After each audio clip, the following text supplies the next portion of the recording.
Assalamualaikum warahmatullahi wabarakatuh. Perkenalkan, nama saya Nur Hadijah dari kelas Teknik Komputer B. Ingin mempresentasikan hasil kerja saya, yaitu struktur sistem operasi. Pertama, komponen sistem. Sistem operasi terdiri dari beberapa komponen antara lain A. Manajemen proses, B. Manajemen memori utama, C. Manajemen file, D. Manajemen sistem, E. Manajemen penyimpanan sekunder, F. Sistem jaringan, G. Sistem proteksi, H. Sistem command interpreter. Nah, di sini saya akan menjelaskan satu-satu tentang komponen sistem. Yaitu yang pertama, manajemen proses. Proses adalah program yang sedang dieksekusi. Sebuah proses memerlukan sumber daya tertentu seperti waktu CPU, memori, file, perangkat, I/O untuk menyelesaikan tugasnya. Untuk mengatur proses yang ada, sistem operasi bertanggung jawab pada aktivitas-aktivitas yang berhubungan dengan manajemen proses berikut. 1. Pembuatan dan penghapusan proses yang dibuat oleh user atau sistem. 2. Menghentikan proses sementara dan melanjutkan proses. 3. Menyediakan kelengkapan mekanisme untuk sinkronisasi proses dan komunikasi proses. Nah, bagian B yaitu manajemen memori utama. Memori utama atau biasanya disebut dengan memori adalah sebuah array besar berukuran word atau bit, di mana setiap array tersebut mempunyai alamat tertentu. Memori adalah penyimpanan yang dapat mengakses data dengan cepat yang digunakan oleh CPU dan perangkat I/O. Memori adalah perangkat penyimpanan volatile. Isi memori akan hilang apabila terjadi kegagalan sistem. Untuk mengatur memori, sistem operasi bertanggung jawab pada aktivitas manajemen memori sebagai berikut. 1. Menjaga dan memelihara bagian-bagian memori yang sedang digunakan dan jari yang menggunakan. 2. Memutuskan proses-proses mana saja yang harus dipanggil ke memori jika tersedia ruang di memori. 3. Mengalokasikan dan mendealokasikan ruang memori jika diperlukan. Bagian C yaitu manajemen file. File adalah kumpulan informasi yang saling berhubungan yang sudah didefinisikan oleh pembuatnya. Biasanya, file berupa program, baik dalam bentuk versi maupun objek, dan data. Untuk mengatur file, sistem operasi bertanggung jawab pada aktivitas-aktivitas yang berhubungan dengan manajemen file sebagai berikut. Pertama, pembuatan dan penghapusan file. Kedua, pembuatan dan penghapusan direktori. Ketiga, primitif-primitif yang mendukung untuk manipulasi file dan direktori. Keempat, pemetaan file ke memori sekunder. Dan kelima, backup file ke media penyimpanan yang stabil. Bagian D, manajemen I/O. Sistem operasi bertanggung jawab pada aktivitas-aktivitas sistem I/O sebagai berikut. Pertama, sistem buffer atau session. Kedua, antarmuka device driver secara umum. Ketiga, driver untuk device hardware tertentu. Bagian E, yaitu manajemen penyimpanan sekunder. Karena memori utama bersifat volatile dan terlalu kecil untuk mengakomodasi semua data dan program secara permanen, komputer harus menyediakan penyimpanan sekunder untuk backup memori utama.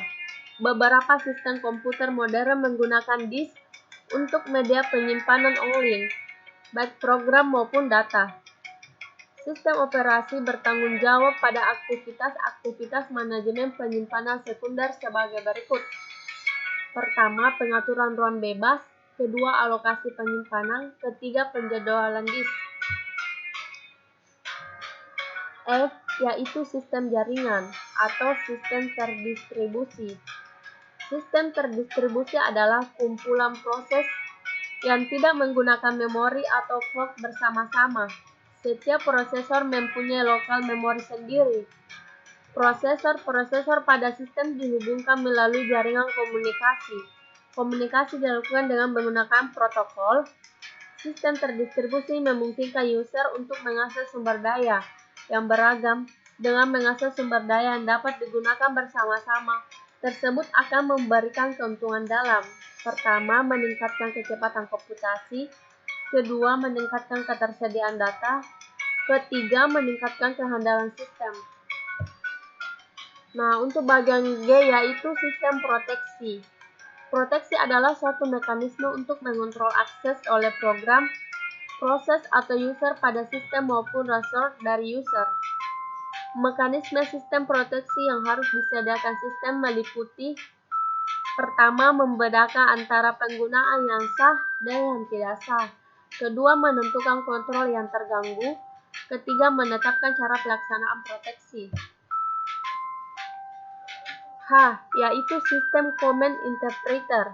Beberapa perintah yang dimasukkan ke sistem operasi menggunakan pernyataan kontrol yang digunakan untuk: pertama, manajemen dan pembuatan proses; kedua, penanganan I/O; ketiga, manajemen penyimpanan sekunder; keempat, manajemen memori utama; kelima, akses sistem file; 6, proteksi jaringan.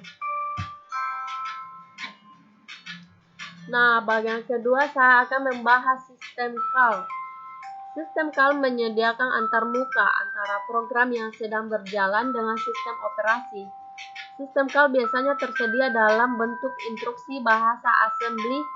Pada saat ini, banyak bahasa pemrograman yang digunakan untuk menggantikan bahasa assembly sebagai bahasa pemrograman, sehingga sistem call dapat langsung dibuat pada bahasa tingkat tinggi seperti bahasa C dan C++.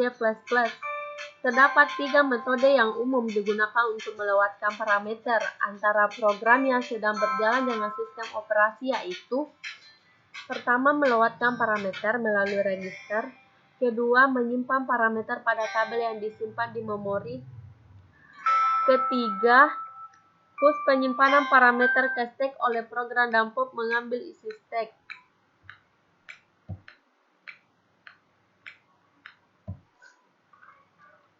Nah, gambarnya, inilah gambar melewatkan parameter melalui tabel.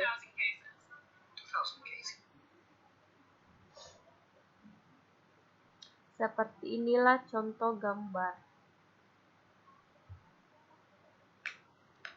Pada dasarnya, sistem call dapat dikelompokkan dalam beberapa kategori: A, kontrol proses; B, manipulasi file; C, manipulasi device; D, informasi lingkungan; E, komunikasi. Nah, saya akan menjelaskan kontrol proses. Hal-hal yang dilakukan yaitu: pertama, mengakhiri dan membatalkan; kedua, mengambil dan eksekusi; ketiga, membuat dan mengakhiri proses; keempat, menentukan dan mengeset atribut proses; kelima, wait for time; keenam, wait event, signal event; ketujuh, mengalokasikan dan membebaskan memori. Contoh, sistem operasi pada MS-DOS menggunakan sistem singlet skin yang memiliki command interpreter yang akan bekerja pada saat start. Karena single skin, maka akan digunakan metode yang sederhana untuk menjalankan program dan tidak akan membuat proses baru. Sistem operasi dapat menjalankan banyak program, seperti gambar contoh sebagai berikut. B, manipulasi file. Hal-hal yang dilakukan: yang pertama, membuat dan menghapus file; kedua, membuka dan menutup file; ketiga, membaca, menulis, dan mereposisi file; keempat, menentukan dan mengeset atribut file. C, manipulasi device. Hal-hal yang perlu dilakukan yaitu: pertama, meminta dan membebaskan device; kedua, membaca, menulis, dan mereposisi file; ketiga, menentukan dan mengeset atribut device. D, informasi lingkungan. Hal-hal yang dilakukan: pertama, mengambil atau